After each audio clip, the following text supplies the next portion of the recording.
Ito yung mga Mawai statues. So imagine yung hill na to covered by white snow. Nakakatuwa and it's very very majestic, ano? Ganyan siya guys. Oh my god. Ang laki. Yung mismong loob ng Stonehenge. Good morning guys. It's November 22. It's a Saturday and ngayon ang ating flight pabalik ng Fukuoka. So it's already 8 o'clock guys ng umaga, no? And maaga pa lang nag-check out na tayo sa ating hostel. So nandito ng aking mga bags. Ngayong umaga pupunta tayo ng Makomanai before tayo bumalik ng Fukuoka para may last hurrah tayo sa Sapporo before tayo bumalik. Kung solo traveler kayo and naghahanap kayo ng murang hostel dito sa Sapporo, I highly recommend this guys, LDK. Kasi yung bed nila malapad. Tapos okay naman yung facilities guys, no? May shower room every floor. Tapos may CR din every floor. Although shared siya, pero okay lang. Di naman kasi ako maselan sa ganun. Punta tayo ng Susukino Station. Tapos doon na lang din natin iwan yung ating bagahe para hindi tayo, alam mo yun, hila ng bag papunta ng Makomanai. Tapos after natin ng Makomanai, kunin natin yung bagahe then balik tayo ng Sapporo pa airport. Ang biyahe guys papunta ng Makomanai is like around 1 hour, almost 1 hour. So maaga nating uumpisa ng ating itinerary para hindi tayo maiwan ng plane. Nag-light snow dito, 'di ba, sa Sapporo. And ito guys yung paligid sa labas ng hostel. Yan. May mga snow. May mga konting patches ng snow, no, dito. Although dito sa kabila, hindi siya yung super kapal, mga maninipis lang. And weather right now guys, it's okay, wait, check natin yung weather. Weather right now, it's 2 degrees, but it feels like -4. So imagine. Whew, it's very very cold today.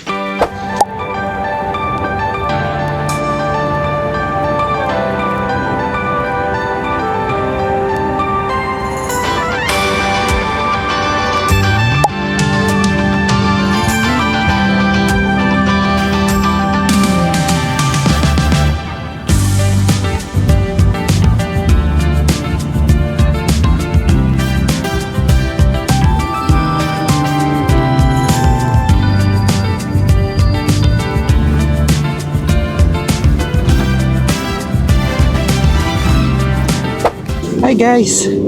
So after ng travel natin sa bus, we finally arrived here dito sa Makomanai Cemetery. Okay, so pasok tayo guys sa loob para makita yung mga statues and then para ma-visit natin yung Hill of Buddha. Alam nyo ba guys na ang lugar na ito ay isang cemetery. Pero yung ditong part na section na to, hindi pa to yung cemetery mismo kasi yung cemetery is mismo dun pa sa loob. Look, ito guys yung sinasabi kong statues. So, imagine kung winter to guys. Etong mga hills na to ay covered ng snow. Like, ang kapal ng snow dyan pag peak of winter. And right from here, from where I'm standing, nakikita ko na guys yung head ni Buddha right there. Yun naman, yung Hill of Buddha, which is pupuntahan din natin mamaya. Ang lamig dito, grabe. Buti guys, no? Nag-snow kahapon, at least may mga nakita tayong specks of snow dito, which is nakakatuwa. So tapos na ako mag-pictures dito.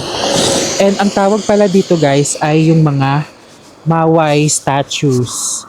So ang mga statues na to ay ginawa to honor ancestors, bless visitors, and to connect generations through art and architecture, serving as a symbol of hope and peaceful artistic memorial site. Ayan, ito yung mga Mawai statues. Mawai ba yung tamang bigkas? Yun. Tapos guys, di ba yun yung Hill of Buddha? Ito, yung ulo ng Hill of Buddha. Tapos nakakatuwa lang guys, oh, kasi may ray of light. Doon mismo, di ba? Na parang inaaninagan niya yung Hill of Buddha. So maglalakad-lakad lang ulit tayo dito. Tapos mag-record tayo ng videos. And guys, ngayon, there is like a flurry, a very small amount of snow na bumabagsak. So, it adds to the, alam mo yon, yung romantic feeling habang nandito tayo sa Macomanay. So, siguro guys, yung mismong cemetery pa, kung saan yung mga may burial, yung mismong burial site, medyo malayo pa dito. Medyo dun pa sa loob-loob. So, dito, ang dito lang sa labas, is itong mga statues, tapos yung sikat na Hill of Buddha, which is pinupuntahan ng mga tourists. Grabe guys, oh. Pag, di ba, light snow pa lang yung nangyari kahapon.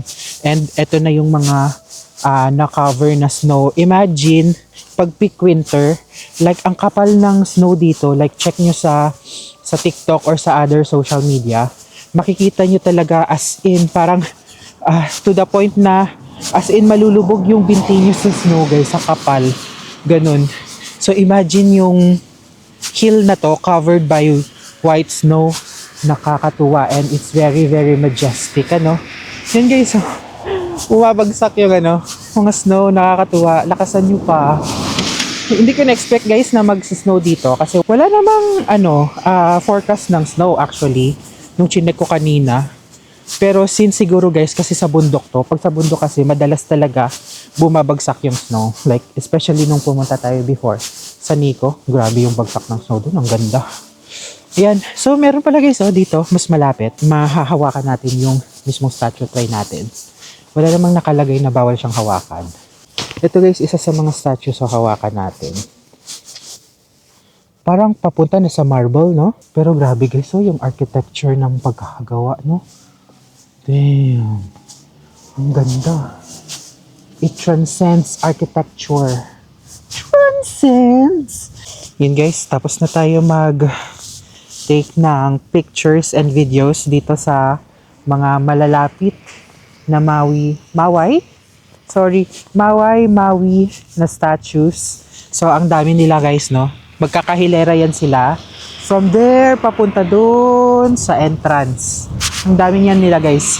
Tapos ngayon, punta naman tayo doon sa Hill of Buddha. Doon lang siya guys, sa unahan. Like, nakikita na natin. Nakikita nyo ba? Nakikita na yung mismong head doon, peeking out. Tapos guys pala, ang ganda din dito. Wait lang ha, kasi doon guys, sa mismong bukid, may mga autumn foliage or may mga dahon pa yung mga puno. Hindi pa siya totally kalbo. So right from here, kung saan tayo nakatayo, makikita nyo yung golden leaves dun sa unahan. And guys, tignan nyo yung parang garden dun sa may dome before mo makita yung Hill of Buddha. It resembles yung mismong head ni Buddha, no? Yung may, alam nyo yung mga plant na bilog-bilog. Yan, yung malapit dito. Yan, lapitan natin para mas maintindihan nyo, no? Yan guys, di ba pa dome? Tapos yung mga tanim na bilog-bilog dyan sa baba, it resembles kung ano yung mismong nasa ulo ni Buddha. Kung ano yung parang texture ng ulo niya, it resembles it. Okay guys, we're right here sa mismong labas ng Hill of Buddha. So ito siya guys, yung itsura niya right here from the outside. Zoom natin sa loob.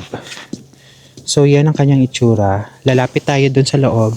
Pero before tayo makapasok, merong admission fee of 500 yen. So I guess dito tayo magbabayad sa mismong machine. Then right after that, pasok na tayo sa loob. And nakabayad na tayo ng 500 yen. And siguro guys, we're early. Kasi nga, di ba? May hinahabol tayong flight. Kasi flight natin mamaya. And it's already 10:36. So I guess, slippery. So I guess maaga pa. So kaya wala pang masyadong pila right here. Pero pag peak hour siguro neto guys, like sobrang, siguro I guess napupuno tong pila, no? Right here. So ito ang kanilang itsura ng entrance. May pa-arko.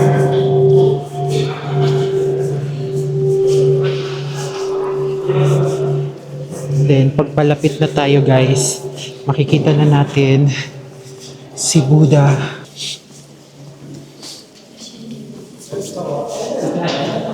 Yan. Ganyan siya guys. Oh my God. Ang laki niya. Yun guys. So, tapos madaming mga nagpipicture sa taas para makita si Buddha. And yan din ang ating gagawin. Magsiset up tayo ng tripod para makapag-picture tayo sa taas ni Buddha. Tapos check natin kung anong mga meron doon banda. Dito kasi sa kabila, may mga nakataling, I think this is from Fortune guys. If sa Tokyo kasi merong ganito, parang bubunot ka ng tawag nito, parang bubunot ka ng lock mo, tapos babasahin mo kung maganda ba yung message or hindi. Kung magandang message, pwede mo i-keep yung papel. Tapos kung bad luck naman, isasabit mo siya and iiwan. So I think parang parehong concept lang ito nito, yung sa Tokyo. Tapos dito naman may mga nakasabit kung gusto niyo humiling ng wish kay Buddha.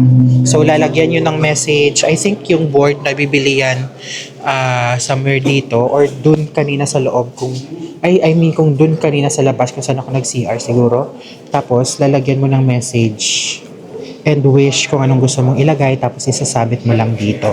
Meron din dito guys yung gong.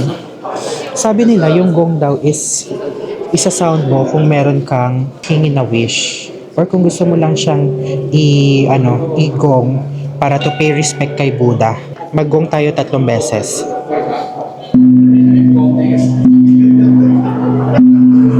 Please ring the orin, Buddhist bell, to offer the sound of the orin to the Buddha as a sign of your visit to the hill of Buddha. Yan. Kasi nag-visit tayo kay Buddha and magpipay tayo ng respect sa kanya. I-ring natin siya.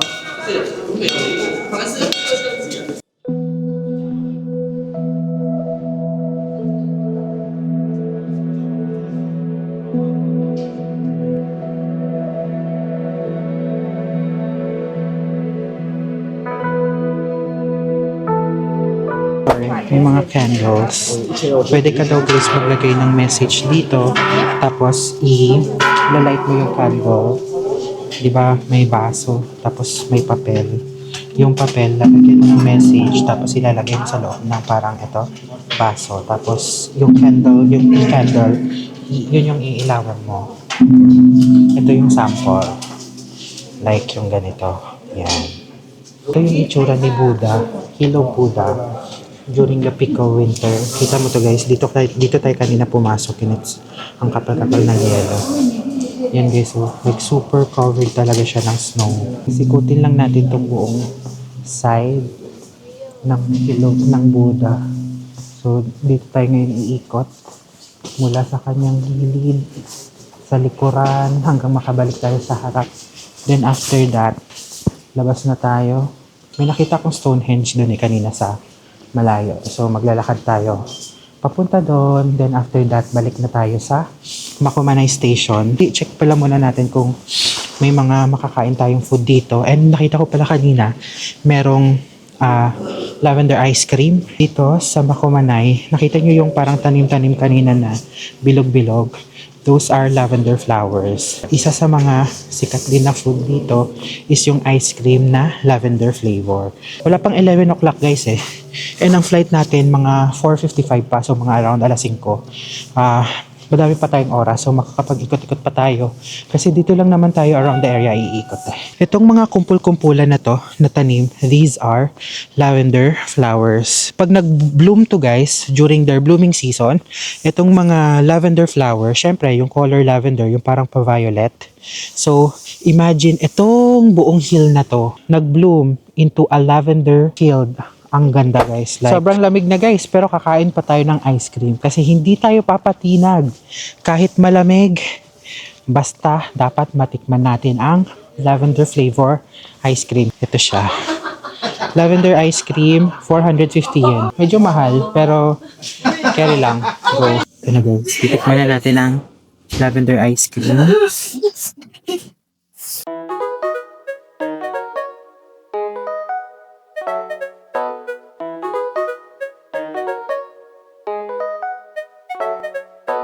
Creamy siya guys. Hindi ko kasi alam yung flavor ng lavender. So, hindi ko alam. Hindi ko masasabi kung achievable yung flavor. Pero creamy siya guys. Masarap.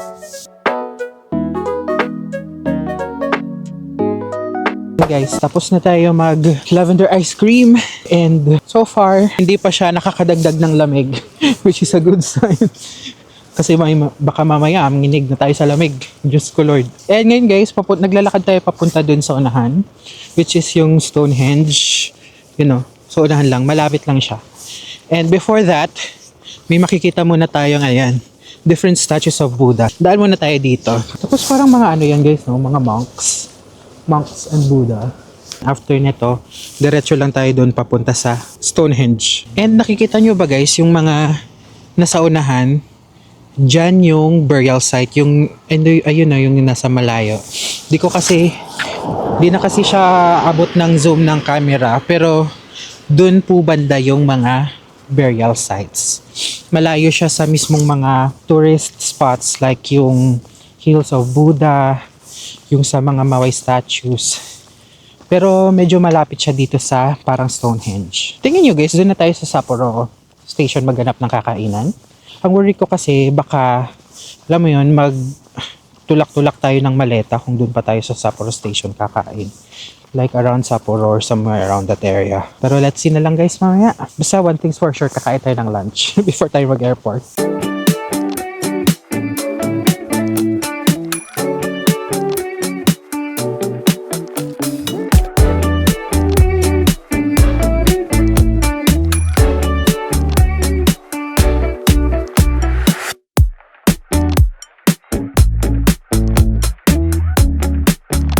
Ito guys, yung mismong loob ng Stonehenge. Ang ganda. Grabe. Diba, saan ba yung may Stonehenge guys? Sa ano ngayon diba? Sa Europe. Saan nga yun sa Europe? Check nga natin. Sa England. Yun guys, sa England yung Stonehenge. Kung ang country niya ay within Asia, tapos kasi diba malayo yung Europe, punta kayo ng Japan kasi meron ding Stonehenge sa Japan. Sige, mag-set up ulit ako guys. Same habit. Set up lang ulit ako ng tripod. Tapos nag-take tayo ng pictures right here. Go! Let's go! Dumadating na din yung mga tao. Yung mga tourist. Ngayon guys, balik na tayo dun sa mismong entrance. Maghintay tayo dun sa bus station. Then balik tayo ng Makomanai Station. Back to Sapporo Station. Okay, let's go. Kasi guys, ang biyahe pabalik ng Makomanai Station, it will take like around 50 minutes, no? Yung papunta naman ng airport, it will take us like around 1 hour. So most likely 2 hours na yun, 'di ba? So kailangan natin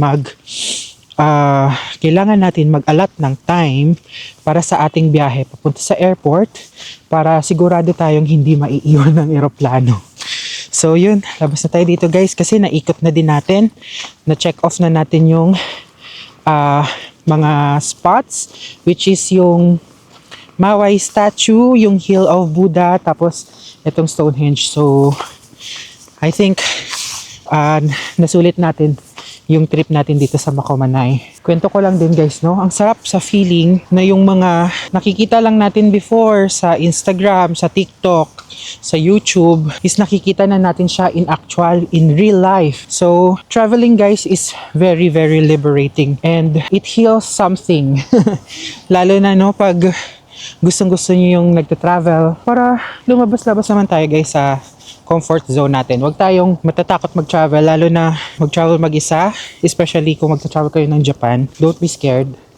Don't get intimidated because Japan is very solo traveler friendly. And kung maligaw man kayo, it's part of the experience. Kung magkamali man kayo ng station, maling train yung nasakyan nyo, it's part of the experience. Hindi kompleto ang Japan experience nyo pag hindi kayo kahit isang beses naligaw. Trust me. Kapagod siya kasi more on lakad. Pero at the end of the day, napagod ka sa Japan. Sa Japan ka mismo napagod. So, it's okay. Enjoy your travel because hindi lahat nabibigyan ng chances mag-travel, ano? So, while you have the capacity to travel, go. So this is your sign to book the ticket. Book nyo na yan. Abang kayo ng seat sale. Kasi sinasabi ng iba, ng friends ko, ba't daw ang hilig ko mag-travel. Hindi nila alam. Madali lang naman mag-book ng ticket. Lalo na pag seat sale, no? Tapos, problem lang ngayon sa Japan is yung visa process. But it's a topic for a different day. Basta enjoy lang yung travel, guys. It's very liberating and it heals the soul.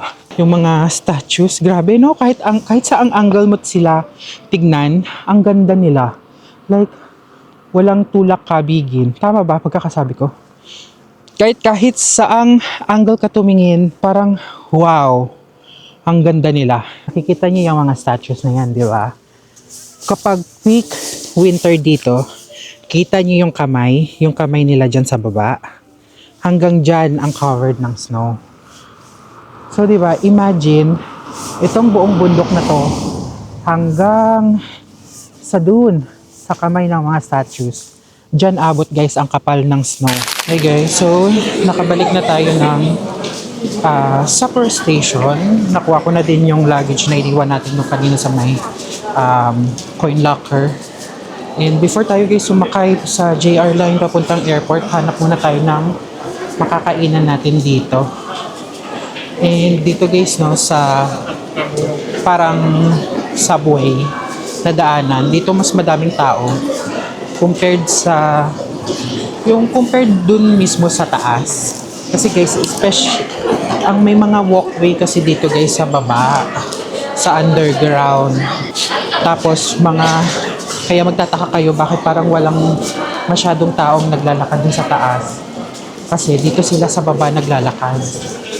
Kasi, guys, especially pag winter, wherein ang kapal ng snow sa taas and malamig, prefer nila dumaan dito kasi heated. Yan, guys, diba? Kaya minsan nagtataka din ako bakit ang konti ng tao sa kalsada. Nandito pala lahat sila naglalakad sa baba. Okay. Get na tayo, guys. Paano? JR Sapporo Station. Okay. Kakargahin ko na naman kung maleta ko. Dito na tayo ngayon sa Wichitose Airport. And maya-maya magche-check-in na tayo ng ating luggages. Ang flight natin is around 4:55 pa. So mga around 3:30 pwede na tayo mag-check-in. It's already 3:20. So konti na lang.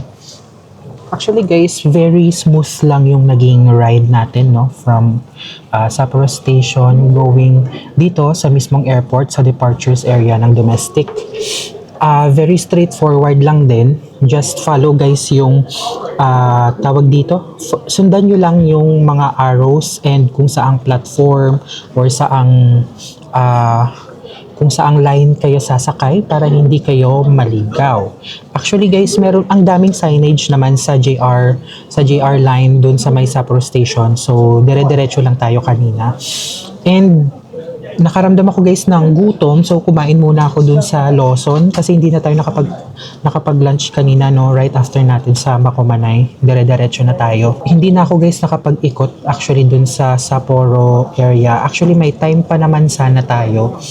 Pero since first time natin to na mag-domestic flight pabalik ng Fukuoka, hindi ko na tinake yung risk kasi alam nyo na baka maligaw tayo, tapos kulangin tayo sa oras, may iwan tayo ng eroplano. So doon na lang ako, guys, sa safe route para hindi tayo maiwan. Tinanggal ko pala, guys, yung aking heat tech na kasi mamaya pagdating naman natin sa Hakata, although malamig siya, pero natotolerate ko naman. Unlike dito sa Sapporo na super lamig talaga, like winter level, umaabot na ng 0 to negative yung lamig. Doon kasi sa Fukuoka, mga around 10 degrees, 8 degrees, 15 degrees, ganun, doon nagre-range yung lamig. And natotolerate ko pa naman yun. Kaya pa naman siya ng sweater and pants. When we wake, hear the birds and see the sun. Side by side our fears are done. All the good times just begun. Oh, we know. Hi, guys, we're back in Fukuoka. Yun, guys, right after nung 3-hour plane ride natin from Sapporo, ayun, nakarating na tayo, nakauwi na tayo, nakabalik na tayo sa Fukuoka.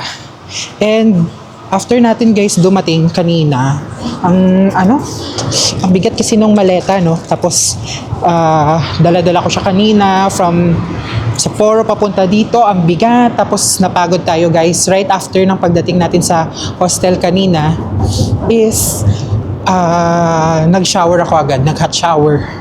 Tapos nagpahinga. Ayun, ngayon nakalabas na ulit tayo right after natin mag-rest and maghahanap tayo ng ating dinner. Guys, anong oras na ngayon pa lang tayo kakain? And hindi ko alam guys actually kung saan tayo kakain tonight. Pero dito kasi malapit sa hostel, merong parang hall. Parang street ng mga shops. So let's see kung may makakain pa tayo. Like dito siya guys malapit sa Yodobashi Hakata. So dito siya a few minutes away from the hostel. So papasok tayo dun sa loob. Let's see kung may mga bukas pang kainan. And deserve natin kumain ng masarap tonight. Kasi napagod talaga tayo guys sa biyahe. Pagdating ko pa lang kanina from the airport. Pagod-pagod talaga, grabe. Tapos parang, alam mo yon yung parang gusto ko nang humiga kasi dala-dala ko yung maleta. Like, bit mo siya. Tapos may times guys na walang elevator yung station. So, kailangan mo siyang bitbitin sa hagdanan. Which is, ano ba yun yung ilaw ko? Ang ilaw sa likod. Kailangan mo siya ihagdanan which is super bigat. Nasa 15 kilograms ata yun guys, yung maleta kanina. Ay, ngayon nagugutom na ako. Nakaka-refresh guys yung hot shower. Alam mo yun, sa hostel kasi guys, yung I'm not sure kung nakwento ko na to, pero nakwento ko na to ata before. Ang liguan kasi sa hostel is onsen type. So alam mo yun, may jacuzzi. Tapos as in yung mga kasabay mong may mga kasabayan kang maliligo. Tapos hubot-hubad talaga yun guys. As in wala talagang suot. Tapos may jacuzzi doon. Tapos may sauna. Ang sarap maglublob sa sa mainit na, alam mo yun, na jacuzzi. Tapos magkulong ka dun sa sauna, ang init, pagpapawisan ka, tapos maglulublob ka ulit sa malamig na, parang may maliit na pool na malamig naman yung tubig. Ang sarap. Nakaka-refresh. So, dito na tayo guys sa way. Sa way, malapit sa Yodobashi Hakata. Pero parang konti lang yung kainan, no? Tapos parang sarado na sila. Kasi alas 9 nagsasara na yung Yodobashi Hakata. Kasi dito tayo guys, di ba nag-tour remember, dito tayo nag-tour nung GU. Dito yun Tapos pagdating ng mismong alas 8 ba yun or alas 9? Nilapitan ako ng staff, sabi na magko-close na po kami. Pero in Japanese, syempre. Wala nga naman magtagalog. Yun sabi, magko-close na po kami. Ayun guys, sa unahan merong bukas na ramen shop. Pero ang haba ng pila man. Uy! Hakata Ikusai. Yan guys, may ramen shop sa unahan. Pero ang daming tao. Parang hindi, para maghantay talaga. Gutom na ako, kanina pa ako walang kain. Ang haba ng pila guys, I don't think kaya kong maghantay. Pero mukhang lang naman siya. Mukhang mabilis, pero nagugutom na talaga ako Last nating kain kanina pa sa airport, sa Sapporo. Which is yung binili lang natin na bento sa Lawson. Meron pa naman dito sa gilid. Yan may mga barbecue pa dyan sa gilid. Tapos meron din dito. Pero hindi ko alam kung bukas pa kasi yan. Sige guys, diretso tayo dito. Naku, aabot na tayo sa Hakata Station yan. Wala tayong mahanap na kakainan. And guys, dito din pala tayo bukas dadaan kasi before tayo bumalik sa Pilipinas, meron pa tayong last one full day tour, which is pupunta tayo ng Takachiho and Mount Aso bukas. So, maaga-aga yun guys. Gigising tayo ng alas 6 or 5:30. Kasi ang tour natin ay alas 8. Alam nyo naman, mabagal ako gumalaw. So, dapat hindi tayo malate guys bukas. Kasi maaga siya guys magsa-start kasi medyo malayo siya, no? Malayo-layo yun. Nasa Miyazaki Prefecture pa. So, kailangan natin umalis ng maaga para madami tayong mapuntahan sa ating itinerary. Binook ko guys yun via Klook kasi sinearch ko siya, parang ang hirap niyang i-DIY. Kasi parang mas okay siya i-DIY pag merong car or mga sasakyan. Pero kung wala kang sasakyan, mahirap kasi siya guys kasi hindi siya abot ng tren. Kaya mahihirapan kang mag-commute, baka maglakad ka pa ng oras bago ka makarating sa station, which is not worth it, not worth the hassle. Kaya i-book mo na lang via Klook. It saves your time and energy, di ba? Magkano lang naman guys, compared naman sa mapagod ka, matadtad ka, no? Wala akong makitang kainan, ikot lang tayo ng ikot. Naku, bagsak natin ito sa McDonald's. Ayan guys, so nakarating na tayo ng Hakata Station. Itong likod, yung mga mailaw-ilaw, that's Hakata Station. And wala tayong makitang kainan. Perfect. Bakit ang aga magsara ng mga kainan dito? Ikutin natin ang lahat ng kanto at kasulok-sulukan dito sa Hakata hanggang sa may mahanap tayong kainan. Grabe guys, ilang araw na lang matatapos ng ating Japan trip for the end of the year. This is our this is our last travel for this year. Pero next year magkakasunod ang ating travels. Manifesting na sana ma-approve ang leave. And kung ma-approve ang leave, Diyos ko, first quarter pa lang, paubos na ang leave ng person. Kaya din ako guys bumili ng netong camera because of our upcoming trips, kasi gusto ko siyang ma-document and para start na ng ating vlogging era. Vlogging era! Yung guys, kanina pa ako naglalakad dito, wala akong makitang kainan. Bumalik tayo dun guys, Dun, yung may ramen kanina na mahaba yung pila, dun yun. Yun, kita dito. Pero ngayon lang tayo guys nakadaan sa street na to. May may mga illumination na, no. Na-miss ko tuloy yung Sapporo agad. Grabe naman. Nakakamiss ang Sapporo. Grabe guys, no. Can't imagine. Kanina, nasa Sapporo lang tayo ngayon. Sa Fukuoka na naman. Tapos in a few days sa Pilipinas na naman tayo. Bumalik na naman tayo ng Pilipinas. Ay. Pero kailangan natin bumalik ng Pilipinas para makabalik tayo sa iba't ibang bansa. Ito yung kabilang side ata guys ng Yodobashi Hakata. Ba't kasi ang aga nagsasara ng mga dito, no?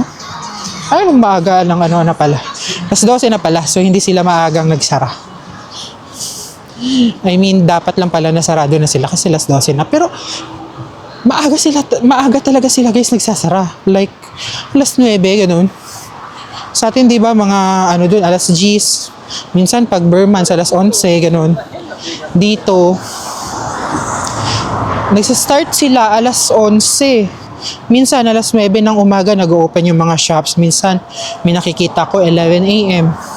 Tapos pagdating ng alas 8, alas 9, close na din sila. Grabe, no? Lalo na sa guys, sa Sapporo, di ba? Pag dating, di ba, ng alas 4 ng hapon doon sa Sapporo, ang dilim na. Like parang total darkness na. Alam mo yun, ng mga alas 10 na dilim. Ganun na yung dilim doon pag alas 4. Tapos magko-close na yung mga shops nila, lalo na yung mga, alam mo yung mga bilihan ng sapatos, yung ABC Mart, ganon. Tapos yung mga shops na like Pokemon Center, ganon. Alas 8 ng hapon, close na sila. Like, bakit naman ang aga niyong magsara? Ngayon guys, naikot na natin yung isang buong kanto. Wala tayong nakitang kainan. Feeling ko bagsak natin ito sa Matsuya na naman. Pangatlong kain na natin sa Matsuya. Pero okay lang guys, no? Kasi masarap naman yung food sa Matsuya. Hindi ko lang naubos yung pangalawa. Tapos, pagbalik natin mamaya, daan tayo ng Family Mart yun, no? May Family Mart dun sa kabila. Daan tayo doon. Mamaya, pagbalik natin ng hostel. Tapos, bili tayo ng Famichiki. Kasi ilang beses na palang ba tayo kumain ng Famichiki. Sa ilang araw natin dito sa Japan. Mga ilang beses lang tayo kumain ng Famichiki. Ba't ganun? Tapos pagdating natin sa Pilipinas yan, hahanapin natin. Tsaka tayo magsisisi na, bakit hindi ako nag-Famichiki? Ay, kasalanan mo. Kasi kung gala ka ng gala, hindi ka naghahanap ng kakainan. Tapos hindi ka bumibili. Sinong may kasalanan? Hindi ako nga. Yan guys, natatanaw ko na yung Matsuya. Mukhang sa Matsuya nga talaga ang bagsak natin. Tsaka guys, magwi-withdraw pala ako, no? Para bukas. Kasi, paubos na din yung cash ko eh. 5K yen na lang sa Family Mart. Punta tayo dyan mamaya. Bili tayo ng ating makakaing Famichiki. Yung Katrina nila ay green pa. Wala ka pang, parang may yellow, pero yung konti lang, no? Yung yellow. May mga nag-yellow na din eh, konti. Pero yung parang edge lang, hindi yung ano, yung buong like isang buong dahon mismo, hindi. Edges pa lang niya yung nag-yellow. Hindi ako sure. Ang ingay naman ni Kuya. Oh! Yun guys, hindi ako sure. Pag nag-change ba yung color ng isang dahon, nag-start ba yun sa edge? What do you think? Hindi, di ba? Parang sa center? Baka edge. Hindi ko alam. Kayo guys, ang makakasagot niyan, comment nyo sa comment section sa baba. Nilakad ko na dun yung isang buong ikot. Wala tayong makita. Dito na lang tayo. Order lang ako guys. Tapos kain ulit ako. Tapos after neto, update ko kayo kung saan naman tayo pupunta. Pero kailangan nating matulog guys na maaga kasi maaga pa ang lakad natin bukas. Diba? So kain tayo guys. Let's see. Tapos balik na tayo siguro sa hostel para makapag-rest. Hi guys, so we're finally back. Nandito sa hostel and tapos na ako kumain ng dinner. And as mentioned kanina, before ako umuwi ng hostel, bumili ako ng Famichiki. Tapos bumili na din ako guys ng water for tomorrow. Unfortunately, hindi ko na siya makakain kasi super busog na ako doon kanina sa nakain ko sa Matsuya. Hindi pa natin guys natatry yung Yoshinoya dito sa Fukuoka and yung isa pa, yung Sukiya. Pero let's see kung matatry pa natin siya before tayo bumalik ng Philippines. If hindi, we'll try it next time pagbalik natin ng Japan.